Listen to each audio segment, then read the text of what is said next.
জানো আজকে কি হয়েছে?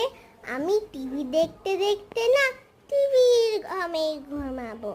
তাই মাকে বললাম, মা দুধটা নেই। মা বলল হ্যাঁ নাও। তারপরে আমি এখন মাদুর বিছিয়ে এখানেই ঘুমিয়ে পড়বো। এই দেখো, প্রথমে আমি মাদুর বিছিয়ে নিলাম, এটা একটু নরম ছিল। তারপরে একটা কাপড় দিয়ে সুন্দরভাবে ঢেকে দিলাম। তো এই তো আমার বিছানো হয়ে গেছে। এখন আমি সাইডে দুইটা বালিশ দিয়েছি আর এখানে বালিশটা দিয়েছি। এখন আমি নিয়ে আসবো একটা নরম বালিশ, তাতে করে আমি ঘুমাবো। তো এই যে আমি এখানে একটা মাথার বালিশ আর কলুকে রেখেছি।